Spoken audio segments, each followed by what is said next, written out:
Tapi bagaimana bila matahari itu tidak nongol? No sunrise money come back. Nah itu Agak dia. takut ya Mbak.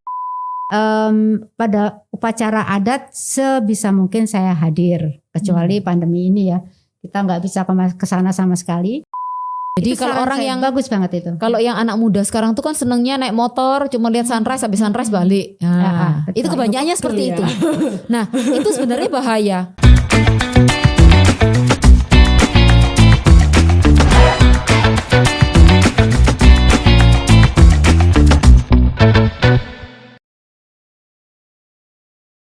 Halo, selamat datang kembali di podcast Harian Surya dan Tribun Jatim. Cakap sana, cakap sini. Nah, pada episode kali ini Akira ini biasanya sama teman-teman, tapi sekarang Akira sendirian dan ditemani oleh dua orang narasumber yang datang dari anggota Himpunan Pramuwisata Indonesia DPC Surabaya. Ada Mbak Yoni Astuti dan juga Mbak Shirley Setiawati. Hai, halo. Nah, kalau misal tadi Akira udah bilang bahwa Mbak Yoni dan juga Mbak Shirley ini merupakan anggota dari Himpunan Pramuwisata, berarti teman-teman Tribuners harusnya sudah tahu bahwa beliau berdua ini nanti sama Akira akan membahas soal traveling. Betul. Traveling yang karena kita ada di Jawa Timur, jadi kita pilih lokasi-lokasi yang ada di Jawa Timur. Nah, kalau minggu lalu udah membahas wisata yang ada di Surabaya, kali ini Akira bersama Mbak Yoni dan juga Mbak Shirley akan membahas tentang wisata yang sebenarnya aku boleh ya bilang kalau ini wisata mainstream? Karena kan tujuan orang-orang pasti banyak ke sini. Ke Bromo. Antara iya dan tidak. Antara Gitu ya. mainstream dan enggak sih.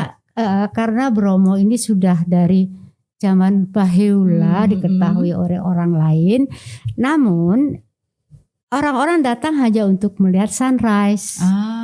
Ya kan share ya. Dan mereka setelah melihat sunrise langsung pulang, bye-bye. Nah kebetulan sekarang sudah ada desa-desa wisata yang di sekeliling Bromo dan memunculkan khas masing-masing. Nah ini yang tidak mainstream. Oke. Kenapa sih dibilang mainstream? Karena mungkin orang-orang ya Mbak kalau nggak cuma di Surabaya aja, tapi dari luar Surabaya, dari luar Jawa Timur, kalau misal ke Jawa Timur, jujukan pertama itu pasti ke Bromo. Gitu ya. Selain ke Ijen. Karena Bromo adalah salah satu Kayak bukan gunung tertinggi ya. Semeru Bukan, ya kalau gunung Semeru. tertinggi itu ya. Ya betul. Ya itu Mbak. itu Lihat orang update tuh, oh ke Bromo. Satunya lagi, oh ke Bromo. prima Atau- donna. Atau mau carinya yang udara dingin gitu ya? Oh iya mungkin, tapi Jadi- Ijen juga dingin Mbak. Lebih Jadi dingin Mbak Bromo Akira- sebenarnya. Lebih dingin Bromo. Mbak Elvira, dingin Bromo. jadi Bromo Maklum nggak ini pernah liburan. Bromo ini sudah menjadi Ikonik ya. prima donna Primadona. dari wisata Ikonik. yang ada di Jawa Timur. Oke, baik. Dengan sekian ribu orang wisatawan yang datang setiap Perharinya. Oke. Sekian ribu, bukan sekian ratus. Waduh, ini foto di pagi hari nih Mbak Yon. Nah, Wah, ini foto-foto. iya. dari Nah, Mbak ini Shirley. jangan lihat wajah kami ya, wajahnya berantakan Wajahnya karena yang ngantuk dan kedinginan. dingin. Ini ada di Bukit Kingkong, Oh, Bukit Kingkong. Oke. menunggu matahari terbit dan biasa reunian dengan Teman-teman guide-guide sejawat yang ya, ada teman-teman. di seluruh Indonesia sepertinya ya bergabung di sini dan ya mumpung bertemu kami foto-foto Mengabadikan. Selalu kita menyempatkan untuk foto bareng.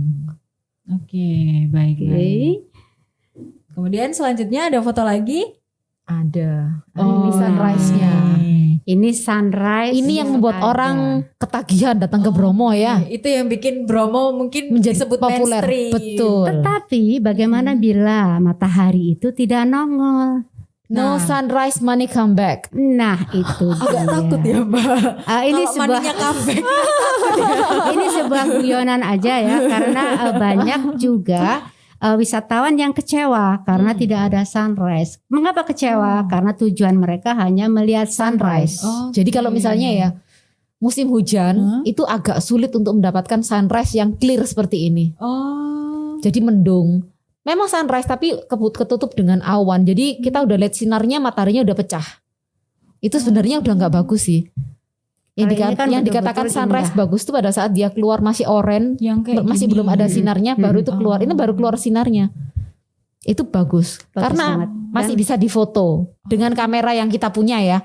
Kalau kameranya yang udah canggih mah udah tinggi udah bisa gitu kan, biar udah pecah. Dan bisa. apalagi ada awan di sana ya yang indah banget, ada pantulan sinar, jadi jadinya indah. Tapi ini tidak selalu seperti ini ya, karena alam, itulah indahnya alam. Kalau saya ke Bromo itu lebih mengagumi betapa hebatnya Sang Pencipta. Kita ke Bromo itu nggak 1-2 kali. Foto kita tuh bisa ribuan kalau dikumpulin, kalau nggak tak hapusin itu. Dan di setiap foto itu nggak ada foto yang nggak sama. ada yang sama. Mungkin bisa lihat Di foto jam yang lainnya. sama kita foto, tapi fotonya tuh momennya nggak pernah ada yang sama. Aku pikir di sunrise, aku pikir di Bromo itu bakal ada terus tuh yang namanya sunrise. Enggak. Cuman Tidak. mungkin kriteria sunrise Sunrise-nya kayak orang-orang, apa gitu itu ya. mungkin yang beda-beda kali ya Mbak. Susahnya tuh kalau bulan Oktober sampai Oktober masih ada. Musim hujan. November, Desember, Januari. Itu karena musim dingin ya. musim hujan. hujan. musim Hujan hujan. malah nggak dingin. Kalau hujan malah Dinginnya nggak dingin. itu malah Iya, Juni, musim kemarau Juni, ya, Juli, justru musim kemarau Juni, malah Juli, dingin. Agustus itu gila itu dinginnya. Itu dingin. Terus angin kayak angin badai puting beliung, kecil-kecil gitu banyak di lautan pasir, banyak sekali. Dan itu bisa minus. Bisa minus 1, Makanya minus 2. sekarang banyak yang kirim foto video Viral. ya, viral. Ada esnya. Ada yang kapan esnya. hari. Betul. Itu memang udah terjadi. Padahal itu memang setiap seperti tahun. itu keadaannya. Oke. Jadi kalau pas minus 1, 2 esnya yang di lautan pasir tuh ada ya. Tapi setelah matahari terbit itu akan leleh. Di Yang di rumput-rumputnya atas, itu. Yang di atas yang di daerah Pananjakan, King Kong itu kita bilangnya frozen dew. Jadi di daun-daun itu ada kayak esnya. Kayak es ya, putih Kayak gitu. kita punya daun dimasukkan di freezer. Nah, kayak gitu itu. Ini aku yang nggak pernah kesana cuma bisa ngiler nih. Mungkin bisa melihat foto selanjutnya. Oke, foto selanjutnya. Nah, Ini di mana nih Mbak? Bagian mananya Bromo? itu ini? melihatnya dari penanjakan ya. Ini dari King Kong, Mbak ya. King Kong atau penanjakan nih? King Kong. King Kong di King Waduh, Kong saya masih nggak tahu agak nih Mbak. bawah ya. Saya nggak tahu nih. Ya. Jadi ini kalau clear seperti ini, tetapi terkadang itu ada awan yang menggantung. Oh, awan menggantung tuh gimana Mbak? Di sini Di bawahnya sini, tuh. Yang Kabut. kayak apa sih puncak? Jadi kalau orang dari Puncak atas apa sih? lihatnya kayak B9. di atas awan B29. negeri di atas awan. Iya. Oke. Nah itu Itu yang cuma di tengah aja. Jadi yang dari atas nggak bisa lihat ke bawah, yang di bawah nggak bisa lihat ke atas. Padahal awannya cuma di tengah, tipis gitu. Nah itu yang paling tinggi adalah Gunung Semeru, gunung tertinggi di Jawa, sekitar 3.676 meter dari permukaan Yang laut. kemarin baru meletus. Kemudian ya. yang itu ada lubangnya itu adalah Kawah Bromo. Yang di paling depan adalah Gunung Penanjakan. Jadi setelah sunrise itu berbondong-bondong wisatawan turun turun ke bawah. ke lautan pasir untuk naik ke Penanjakan. kawah. Oh, naik ke kawah. Ke kawah. Oke. Jadi kalau viewpoint itu cuma ada Pananjakan ya Mbak ya. Kalau sekarang itu kan banyak ada Pananjakan, ada Bukit King Kong, ada Bukit Cinta. Waduh. Nah, banyak sekali. banyak sekali. Ada yang di Dengklek itu. Jadi itu nama Dengklek spot-spot. bukan kursi lo ya? Bukan. Dengklek bukan kursi. Bukan. Itu istilah sebuah tempat untuk melihat sunrise. Oke.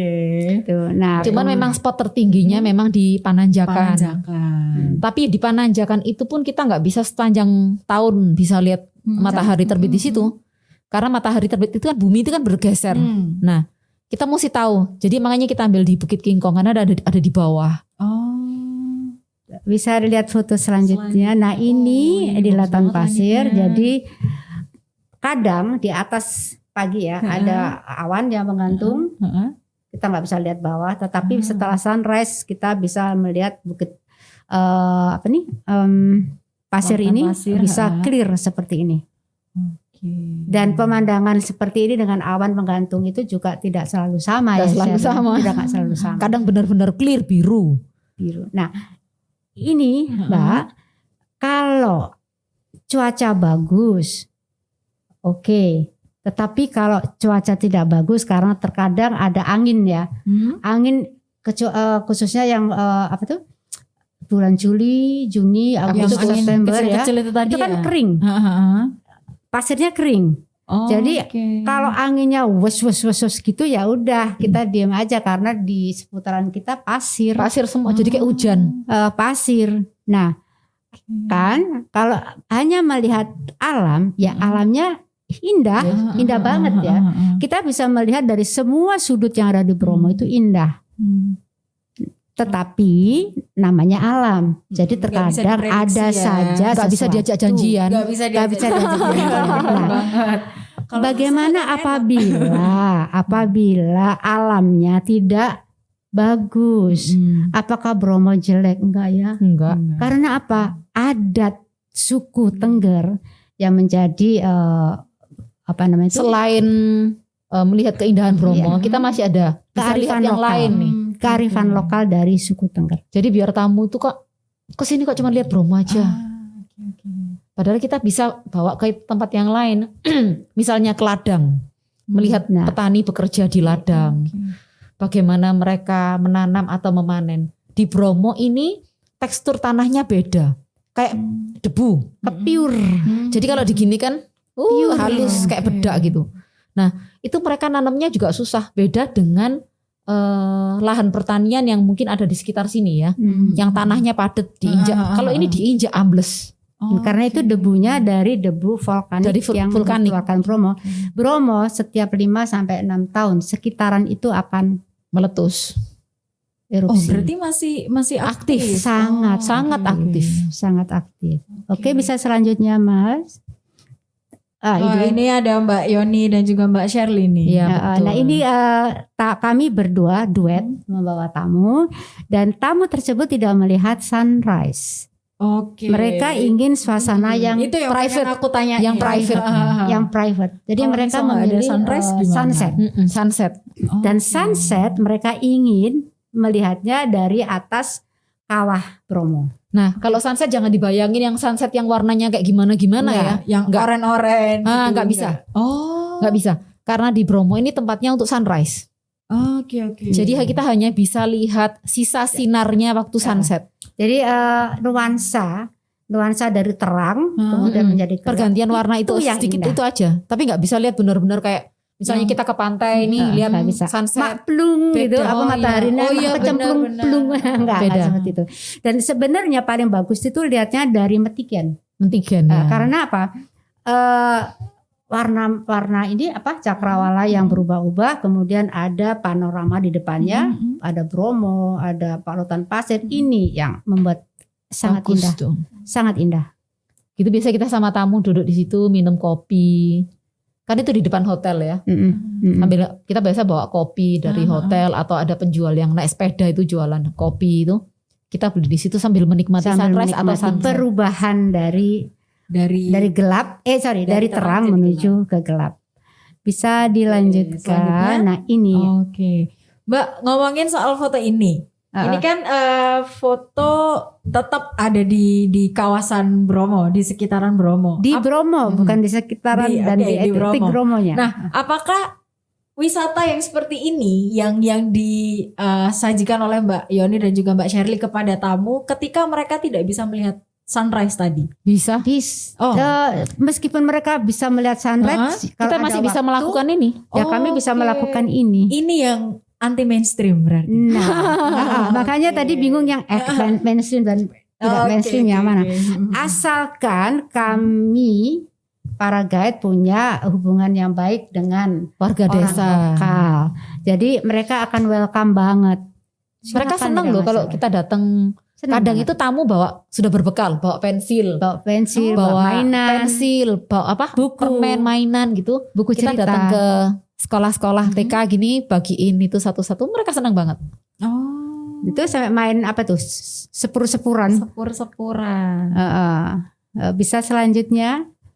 Nah ini interaksi dengan penduduk desa yang di sana, ngobrol dengan bahasa masing-masing, tapi mereka paham, saling paham. Selanjutnya Ini dengan bertemu dengan ini yang membawa sayur dari ladang. Ini sore. Sore. Jadi ada di paket mereka tour itu pulang dari biasanya ladang.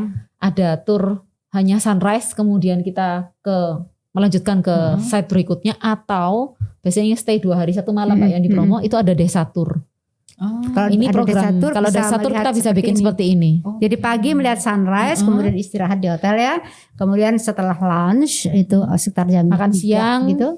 Jam 4 Jalan-jalan baru kita ke keluar. desa. Karena orang bule itu nggak mau kayak kita, mumpung 1 hari habis dari Bromo terus jalan ke sini. Mereka nggak mau. boleh pengennya nggak mau. yang agak chill Santai. gitu ya. Langsam. Agak santai. Kalau orang Indonesia, ini bicara lagi nih, Asia, Eropa, asing dan domestik lah ya bilangnya ya. Kalau asing pasti cuman Bromo aja. Ada satu tempat lagi yang biasanya domestik suka, namanya Savana ya Mbak Yoni ya. Padang Savana. Padang Savana ini bagus, cantik sekali. Kak pernah lihat filmnya Teletubbies? Oke. Ada yang bilang Bukit Teletubbies. Teletubbies. Nah, itu ada di sisi yang ini belakangnya Bromo, Gunung Bromo. belakangnya Bromo. Di belakangnya. Di belakangnya Bromo. Itu bagus kalau musim-musim Februari, Maret. Ada bunga yang Itu bagus. Masuk semi berarti. Semi. Ya, Masuk semi. itu bagus. Itu banyak orang domestik ke sana. Tapi kalau bawa orang asing ke sana, buat apa? mereka nggak suka. Mereka nggak suka. Jadi sukanya yang Mereka seperti lebih ini. suka yang Berinteraksi. Karena kalau lihat padang savana aja di negaranya mereka juga banyak gitu loh. Dan nggak ada interaksi antara penduduk lokal dengan mereka. Tapi kalau yang seperti ini mereka kan nggak ada. Petani pun ya sama lah, semuanya pakai mesin. Kalau di sini kan masih manual. Nah ini yang membuat mereka tertarik bagaimana caranya memanen gobis, bawang pre, semuanya manual, ditanamnya pun manual satu-satu dengan struktur tanah yang seperti itu. Pasti mereka tanya, kok ngeri ya ini nanamnya dengan Kadang kan tanah yang bisa ambles itu. kemiringannya Sudut kemiringannya 70 derajat. Wow.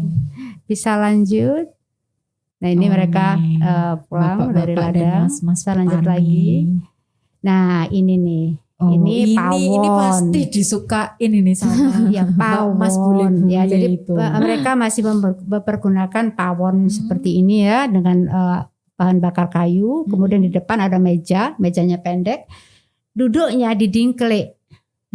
Dingklek itu bahasa Indonesianya apa? Kursi kecil. Kursi kecil. Tapi kursi kecil di sana itu enggak satu-satu. Kalau di sini kan dingklek satu-satu. Karena panjang. Ini yang panjang. Ada panjang. Kemudian ini kebetulan ada upacara entas-entas 5 tahun sekali. Sherly pernah lihat tahun 2013 ya. 2013 pernah lihat itu, dan alhamdulillah saya setiap 5 tahun saya datang untuk melihat upacara ini. Ini bersih desa.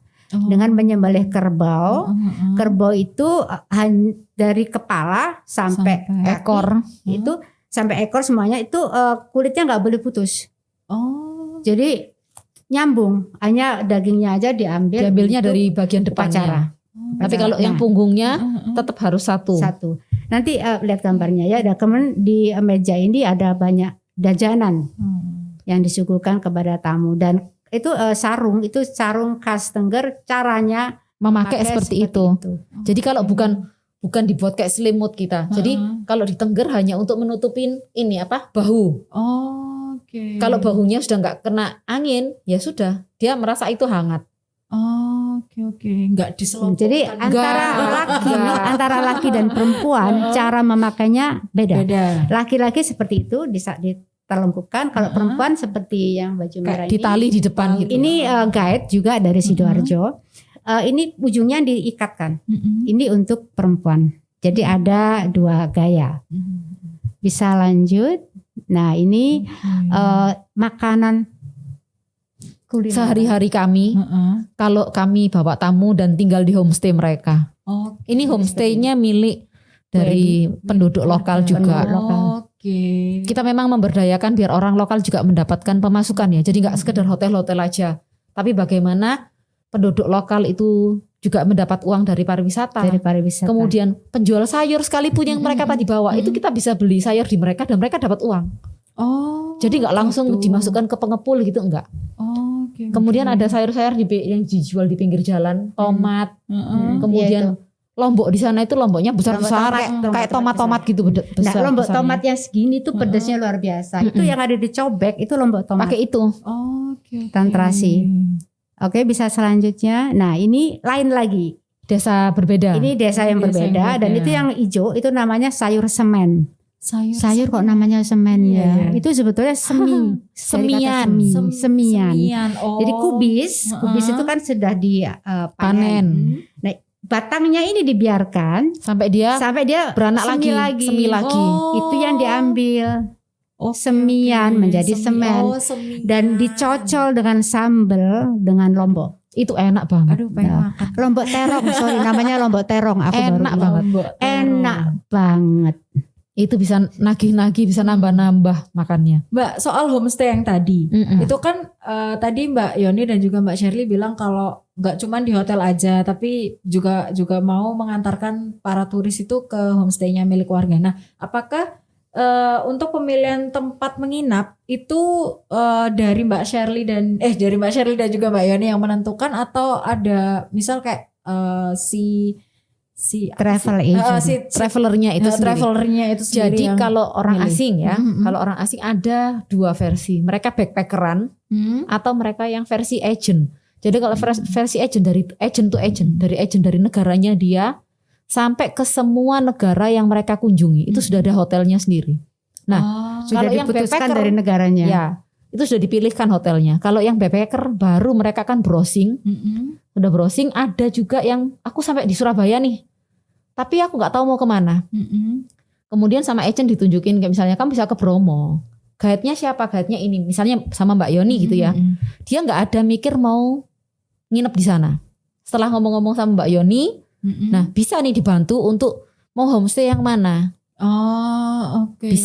Bisa lewat agentnya, bisa Mbak Yoni sendiri. Oke. Dan homestay ini bersih-bersih ya. Bersih. Dan di sana Semuanya ada sudah air panas. Oh, Hampir semua ada air panas. dan semua desa wisata yang ada di Bromo. Jadi Bromo itu kan ada 4 kabupaten ya. Lumajang, Malang, Probolinggo dan Pasuruan. Di semua kabupaten ini sudah ada homestay.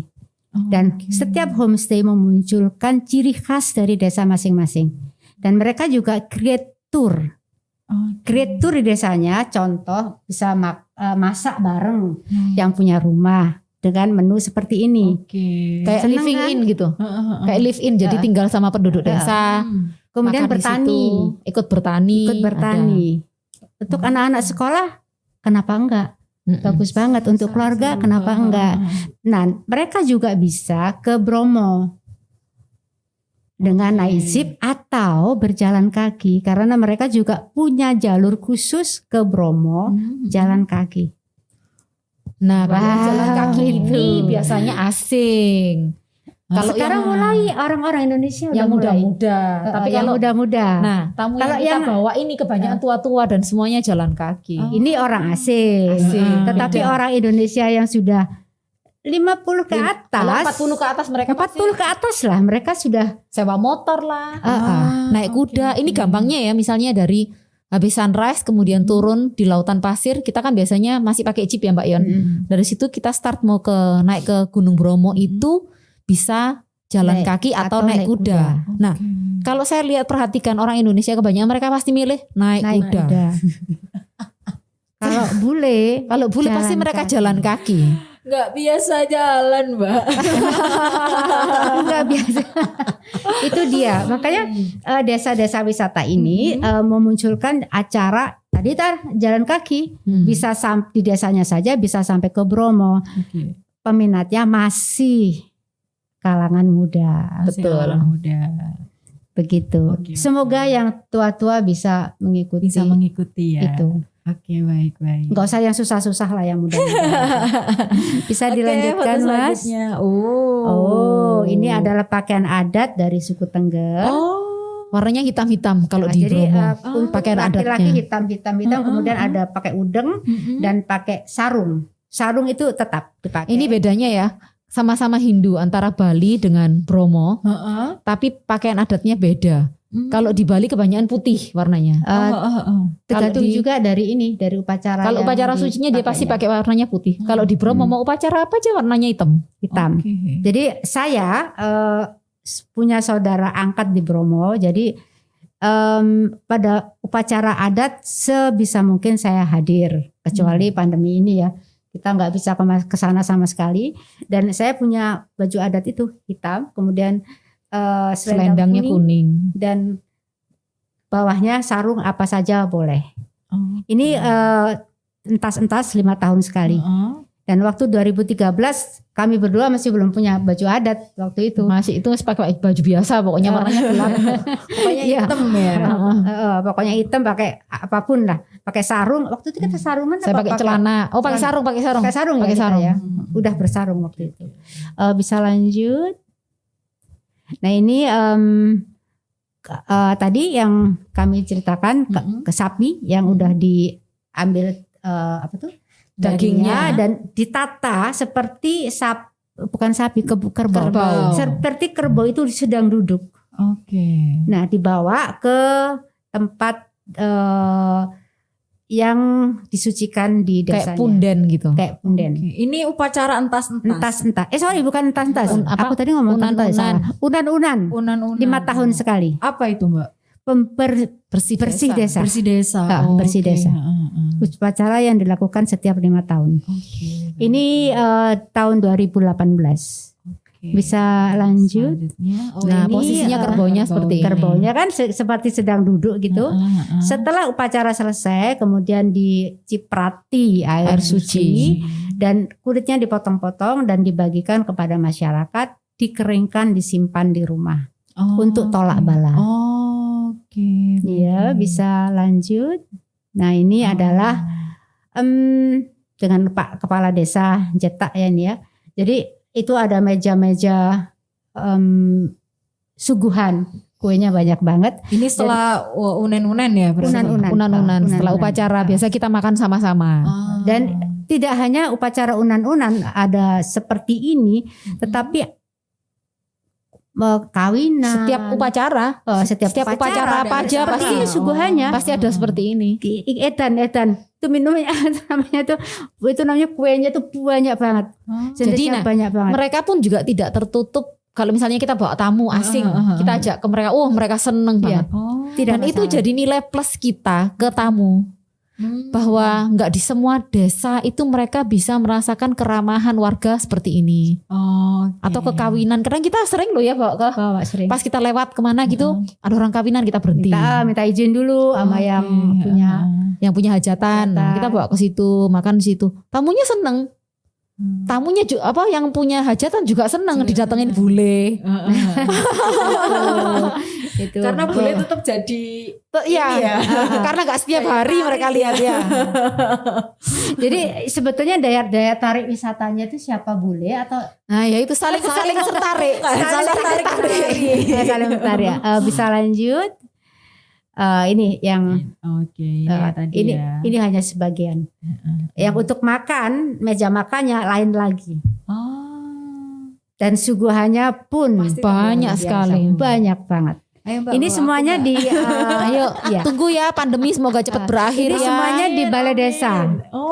Jadi setiap desa punya balai desa. Jadi kalau ada upacara apapun itu dilakukan Mau di nikahan, balai mau desa. apa, Nikahan di pun situ. di balai desa. Dan tadi ada perapiannya, ada pawonnya itu banyak. Dan yang masak ya orang sedesa. Mau laki mau perempuan masak sama-sama.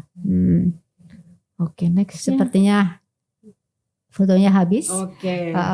Berarti Mbak kalau misal nih ada turis yang beruntung, turis yang beruntung ikut Mbak Yoni dan juga Mbak Shirley untuk wisata ke Bromo, berarti mereka akan mendapatkan istilahnya? Persis seperti ini? Persis seperti ini. Nggak bisa. Tergantung suasana dan kondisi. Ya, kalau upacara Tapi kalau ini pas ada kita ajak. Upacara ini tergantung dari apakah kita mendapatkan upacara itu. Karena kan upacara kadang kan gini. Tamunya datangnya tanggal 1 sampai tanggal 5 gitu ya. Upacaranya tanggal 5 sampai tanggal berapa? Kan kita nggak bisa. Nggak bisa.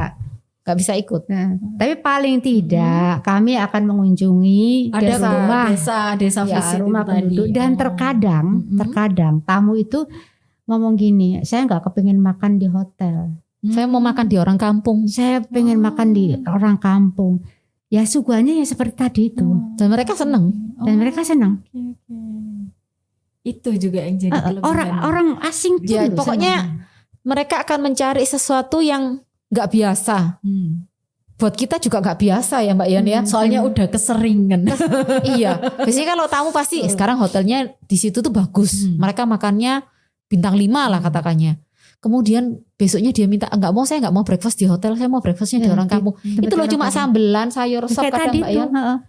Terus sama apa? tempe, Peyek udang itu. peyek udang, Itu mereka seneng banget. dan minum kopi tubruk. Kopinya lokal sana kopinya. Jadi Masih dideplok. Jadi kalau di negaranya itu kan kopi pakai mesin, ya. Semuanya apa itu? Encer ya.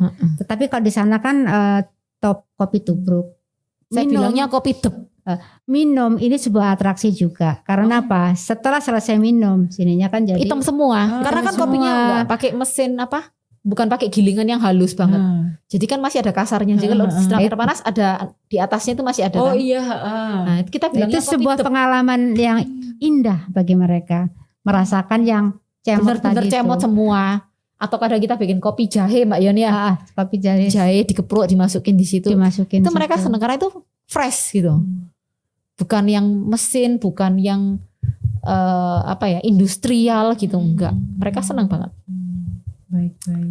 Kalau dulu mungkin para turis ini yang sering bawa untuk ke visit desa itu mungkin grupnya Mbak Yoni ya. Tapi kalau sekarang kayaknya banyak nggak sih Mbak? Bukan saingan ya, apa ya kalau bilang teman-teman pramu wisata, pramu wisata yang lain juga mungkin banyak yang ngikutin langkahnya Mbak Yoni dan juga Mbak Sherly. Banyak Banyak. ya sekarang. Karena kita itu nggak mau. Jadi gini, kalau saya sih prinsipnya kalau saya bisa kenapa kamu nggak bisa? Kalau tamu saya seneng kenapa tamumu nggak seneng? Oke, baik. Jadi biasanya kita sharing lah. Habis ini kamu dari mana ke sana? Oh aku bisa nih dari sini ke sini, ikut tas kalian, ayo gitu. Jadi nggak harus sama Mbak Yoni dapatnya turun seperti ini, enggak. Kalau seasonnya bisa, kenapa enggak? Kalau memang nggak ada, kita pasti cari yang lain. Paling gampang itu desa tur itu, paling gampang. Dan lagi desa wisata yang ada di sana mereka sudah punya pramu wisata lokal. Ada lokal guide-nya. Ada local guide yang bisa memandu dengan menceritakan sedetil-detilnya karena itu adalah wilayah mereka. Oke, baik. Berarti nih Mbak, misal kayak aku nih, aku nggak pernah sama sekali menginjak Bromo, ya Allah maafkan aku ya. Ayo sama someday. sekali nggak pernah menginjakkan kaki ke Bromo. Kemudian aku pengen datang ke sana. Terus menggunakan jasa local guide. Itu apa hal pertama yang harus aku lakukan tuh kayak gimana? Kan aku nggak pernah nih, berarti aku nggak tahu. Browsing aja di sana ada desa wisata yang di Bromo, ada nama desa wisatanya. Pasti nanti ada nomor teleponnya. Bisa langsung ditelepon. Di sana ada local guide, kemudian homestay, makanan, mobil, semuanya udah disediakan. Tinggal browsing aja dan menghubungi mereka. Oke. Tapi local guide juga ada ini nggak Mbak? Kayak desa visit yang dilakukan Mbak Yoni dan Mbak Sherly nggak? Ya, Itu karena tergantung eventnya, kalau ada acara seperti itu ya pasti diajak. Jadi mereka sudah punya paket, punya paket seperti tadi live in. Jadi sudah ada paket dan semuanya itu luar biasa. Tinggal aja di situ, besok diajak ini, besok programnya ini. Mereka sudah memanage itu. Oke. Kalau saya tur ke Bromo itu menghindari kasodo. Kenapa Mbak? Kebanyakan karena tukang jeepnya juga ikut kasodo. Mau nggak mau kita harus jalan kaki dan itu ramenya luar biasa. Rame. Kalau orang dulu kita masih sering bawa tamu untuk yang bule Mbak Yon, untuk acara kasodoan. Tapi kalau sekarang kebanyakan orang Indonesia sendiri yang suka lihat kasodo, berburu fotonya, hunting foto. Tapi kalau orang asing enggak udahan. Karena keruwetannya dan waktu yang terbuang kalau udah kayak gitu tuh macet banget dan kita nggak bisa ke situ, nggak bisa kembali. Itu bisa seharian dari pagi sampai sore maghrib ya kalau nggak salah. itu baru jalannya dibuka.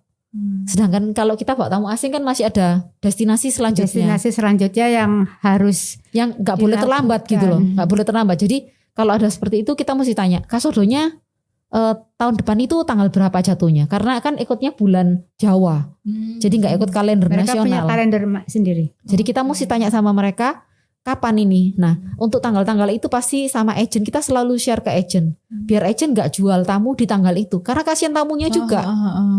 Jadi kita bisa switch hari biasanya Mbak Yoni ya. Kita switch hari. Misalnya kasodonya tanggal 2, kita ke Bromonya tanggal 3 atau tanggal 4. Atau sebelumnya kita bisa lihat prepare-nya mereka. Waktu masang janur apa itu bisa. Oke, baik. Nah Mbak, tapi ini kan di masa pandemi ya. Di masa pandemi kayak gini Mbak Sherry dan juga Mbak Yoni ini sempet gak nganterin tamu buat traveling ke Bromo? Saya terakhir itu 2021 bulan Maret. Oke. Orang asing yang tinggal di Indonesia. Enggak, orang asing tapi masa dinas. Kebetulan yang saya bawa adalah jenderal dari Kedutaan Besar India. Wow. Dia lagi ada acara dengan Angkatan Laut Indonesia. Jadi ada stay di Surabaya berapa hari, kemudian mau ke Bromo. Kalau saya Desember 2020. 2020. Itu masih buka tutup ya wisata di Bromo. Waktu saya ke sana sepi. Oh enggak sih, waktu saya ke sana udah rame. Udah rame. Yang Sekarang udah rame. Sekarang udah rame kok. Tapi Saya untuk pernah orang kesana. asing ya karena orang asing belum masuk Indonesia. Ya agak repot Jadi sih. yang kami antar ya orang asing yang ada di Indonesia. Ekspatriat. Bukan orang asing yang datang ke Indonesia. Memang untuk berlibur Mbak, nggak ada.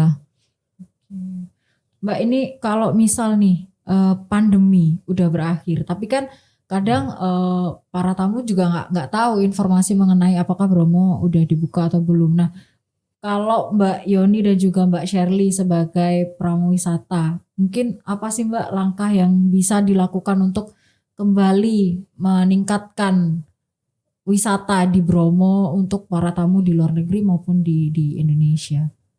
Nah ini gini ya, masalah buka tutup itu bisa dilihat di internet ya, bisa dilihat di internet. Dan seperti tadi saya bilang bahwa desa wisata di sana siap menerima kunjungan, baik itu orang Indonesia maupun orang asing.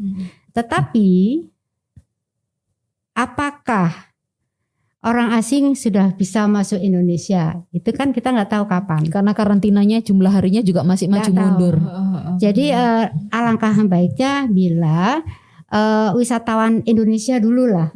Ayo sekarang berlomba-lomba untuk pergi ke Bromo. Nah mungkin dari podcast-podcast gini lah ya.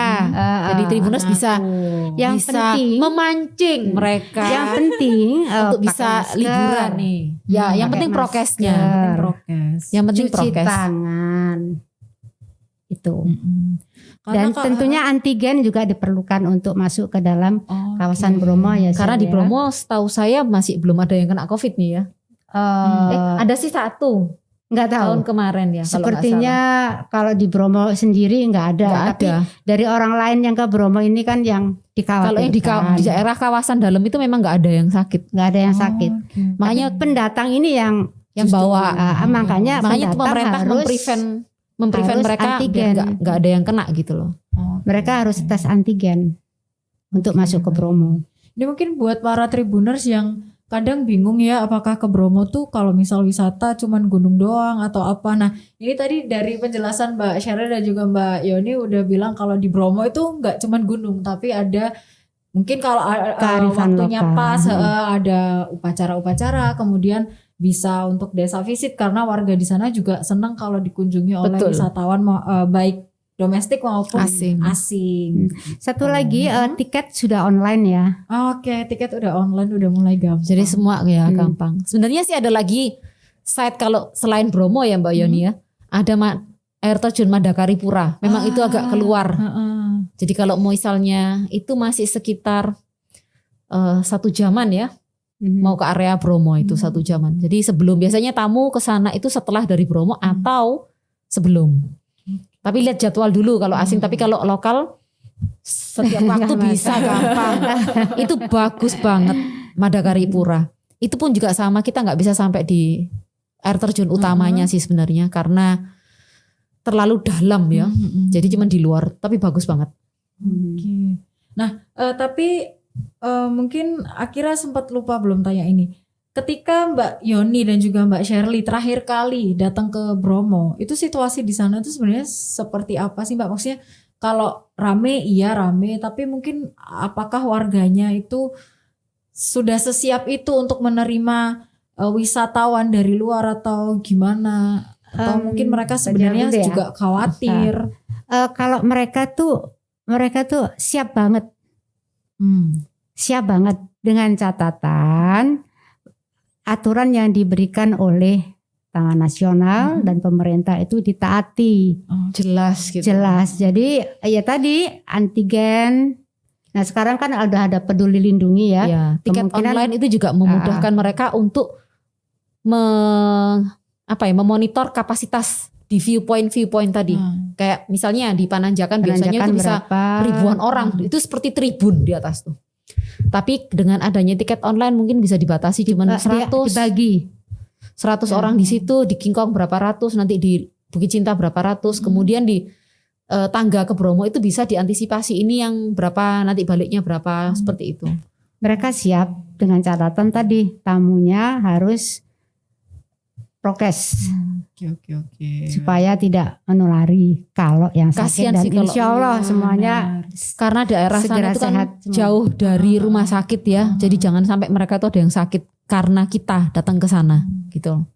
Oke, baik. Berarti ini para warga desa di Bromo ini udah pada siap nih menerima kita. Jadi apakah teman-teman Tribuners juga udah siap nih datang ke Bromo? Tapi aku rasa di hari-hari yang seperti ini yang udah pada bingung mau kemana, pasti teman-teman udah siap banget sih. Siap banget untuk lah berangkat ke Bromo. Kayaknya kakinya udah gatel mau berlibur. Udah gatel pengen main-main. Gitu. Nah, karena Sobat Tribuners juga udah gatel, udah pengen banget datang ke sana. Ini dari Mbak Yoni dan juga Mbak Shirley sebagai pramu wisata. Apa yang bisa direkomendasikan kepada teman-teman Tribuners? Mungkin seperti hari-hari spesial di sana, hari apa aja yang mungkin bisa dikunjungi oleh teman-teman Tribun, terus wisatanya di sana itu baiknya berapa lama atau kayak gimana gitu, mungkin bisa diberitahu. Kalau menurut saya ya, kalau mau ke Bromo diusahakan tidak pada tanggal 17 Agustus. Oke. Tahun baru. Sabtu Minggu. Kalau memang mau menikmati. Ini judulnya kalau memang mau menikmati ya. Menikmati. Atau pada masa upacara Kasodo. Tapi kalau Anda memang pengennya ambil foto, pengennya mau sesuatu yang beda, yang menurut saya sih ekstrim tapi tidak menarik buat saya, karena nggak dapat apa yang kita cari. Misalnya gini, 17 Agustus kebanyakan yang di sana tuh yang naik anak-anak muda. Mereka upacara di setiap spot. Nggak bisa lihat apa-apa kita. Nanti jam 9 pagi akan ada upacara dari desa itu di Lautan Pasir. Kita nggak bisa lihat apa-apa, nggak bisa menikmati. Kemudian kalau Sabtu Minggu di Pananjakan 1 itu seperti tribun sepak bola. Setinggi apapun Anda memfoto, itu kelihatannya cuma kepalanya orang. Itu modelnya kayak tribun gini ya. Nah, biar kita di ujung sekalipun kita ambil foto, pasti kena kepalanya orang yang di bawah. Jadi akhirnya orang banyak berebut berdiri di pagar pinggirnya itu. Itu sampai dulu ada kawat berduri itu sampai dilepasin sama orang-orang. Mereka kepengin ambil foto yang di depan. Karena foto di atas sekalipun masih kena kepalanya orang. Nah, kalau saya lebih senengnya sih weekday, hari biasa. Tapi kalau memang tidak bisa, usahakan kalau sampai sana itu Sabtu. Kalau sudah Minggu, sudah ramai. Karena orang-orang biasanya berangkat Sabtu untuk Minggu di sana ya. Betul. Dan untuk berlama tinggal sebaiknya menginap paling tidak semalam untuk mendapatkan apa sih sebetulnya yang khas dari suku Tengger yang ada di sana dengan cara menginap di desa wisata. Di homestay. Di homestay. Jadi Itu kalau saran orang saya, yang bagus banget itu. kalau yang anak muda sekarang tuh kan senengnya naik motor cuma lihat sunrise habis sunrise balik. Nah, betul. itu kebanyakannya seperti ya. itu. Nah, itu sebenarnya bahaya karena beberapa Ngantuk. kali saya Karena mereka turun habis sunrise itu kecelakaan. nabrak pohon. Nabrak pohon Ada terus nabrak turun di pohon. tikungan itu yang dari Pananjakan turun itu memang agak tajam belokannya gini. Kemudian karena kita kan nggak biasa dengan medannya itu ya. Kemudian lautan pasir. Motor itu kalau dibawa ke lautan pasir, dalamnya ini nanti rusak. Gear apa segala macam itu nanti mudah rusak motornya. Yang bagus sih memang kalau punya motor trail. Memang dikondisikan untuk daerah seperti itu. Tapi kalau motor-motor biasa, dari situ oke lah. Nanti pulang harus servis, benar-benar servis. Harus benar-benar servis. Oke, baik. Mbak, ini satu lagi deh pertanyaan terakhir sebelum kita menutup ini ya. Ini yang paling penting buat Akira. Kisaran harga homestay di sana. Ini karena kan tadi Mbak Yoni menyarankan bahwa harus menginap setidaknya semalam supaya bisa menikmati suasana di Bromo. Kisaran berapa sih Mbak homestay di sana? Bocoran aja. Ada yang 100 ribuan, ada yang 100, ada yang 100 ribuan, ada yang 150, 200, dan biasanya sih menyewakan satu rumah. Oh, satu rumah itu dengan gitu ya? 2 kamar ya. 2 kamar ada dapurnya. Jadi modelnya kayak villa. Oh, Ada yang seperti itu. Tapi orang yang punya rumah ya ada di situ. Itu disebut homestay sehingga ada live in, interaksi dengan Yang modelnya orang kayak rumah. live in, tapi ada juga yang benar-benar homestay. Itu malah deket di daerah Ngadisari ya Mbak Yoni ya. Yang benar-benar homestay itu ada. Jadi bisa banyak pilihan sebenarnya. Dan mereka sekarang pinter loh jualnya online. Iya online. Sekarang kan ada red doors. Red doors. Ya, ada red doors. Kemudian ada tuh apa lagi? Yang banyak deh. Aplikasi gitu udah. Iya, mereka udah pintar, browsing aja dengan begitu tahu ya di situ sudah ditunjukkan ini program dari desa wisata ini. Oke, baik. Saya nggak nyebutin merek karena pas teman saya ada di desa wisata yang ada di Bromo. Nanti kalau saya menyebutin satu, ntar yang lain iri. Nggak disebut Nah, Mbak Yoni. Jadi padahal itu tempatnya banyak banget. Jadi seluruh desa wisata di sana udah browsing aja. Pilih yang suka yang mana. Pilih yang suka yang mana dan sesuai dengan harganya, sesuai dengan dompetnya. Ini yang yang harus nih. Kalau misal lagi tanggal tua tapi pengen liburan, tetap bisa karena masih ada homestay harga 100 ribu tadi. Ada. Kalau nggak punya uang buat homestay, bisa langsung kita bilangnya midnight tour. Jadi dari Surabaya itu kan cuman kalau naik motor 4 jaman. 4 jam. Udah sampai sana nanti balik lagi. Kalau sampai sana kecapean gitu ya. Biasanya tuh anak-anak di pendopo itu makan ngopi di situ tidur sebentar terus baru pulang. Oke, di pendopo desa. Lebih hemat lagi.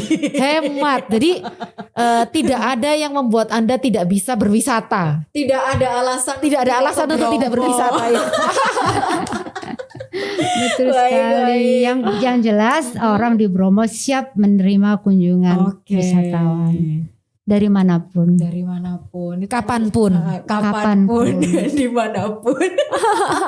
Tadi udah diberi informasi oleh Mbak Sheryl dan juga Mbak Yoni. Udah sangat lengkap mulai dari di Bromo bisa ngapain aja, di Bromo ada apa aja, di Bromo nanti kita tidurnya di mana. Di Bromo pengeluarannya berapa aja udah dijelaskan oleh Mbak Sheryl dan juga Mbak Yoni secara lengkap. Jadi teman-teman udah nggak punya alasan nih, aku nggak punya uang jadi nggak mau ke Bromo, nggak ada. Wisata paling murah loh di Bromo. 100 ribu aja udah dapat kamar. Nggak punya duit 100 ribu udah bisa tinggal di pendopo sebentar terus balik lagi ke Surabaya. Jadi udah nggak ada alasan buat nggak ke Bromo. Berarti aku udah mengakhiri podcast ini ya Mbak. Terima kasih buat Mbak. Wah ini kayaknya Mbak Akira udah mau siap-siap nih, makanya diakhirin podcastnya. Sabar, aku udah pengen ke Bromo. Gak pernah ke Bromo soalnya. Kalau mau ke Bromo jangan lupa ngajakin kami berdua. Nanti aku yang harusnya diajakin. Gitu ayo. Makasih loh Mbak Mbak Yoni, makasih Mbak Shirley. Sama-sama, dan kami berdua juga suka, senang sekali bisa sharing. Bisa sharing dengan, di podcast ini. Tribuners, dan kami berdua dari Himpunan Pramuwisata Indonesia di PT Surabaya mengucapkan terima kasih atas undangan ini. Sama-sama Mbak Yoni, sama-sama Mbak Shirley. Saling mengenalkan ya. Karena juga ini jadi insight baru buat teman-teman Tribun. Kalau ternyata bisa loh ke Bromo tuh dengan budget berapapun. Budget minim bisa ya. Jadi udah nggak perlu mikir-mikir nabung, aku harus nabung berapa ratus ribu, berapa sekian. Pokoknya gitu, paling murah tuh naik motor, paling motor, murah. bener banget. Udah nih aku udah nggak sabar untuk berangkat ke Bromo. Ayo sekarang yuk. Makasih Mbak Yoni, makasih Mbak Shirley. Sampai ketemu di podcast berikutnya. Dah. Oke, dah.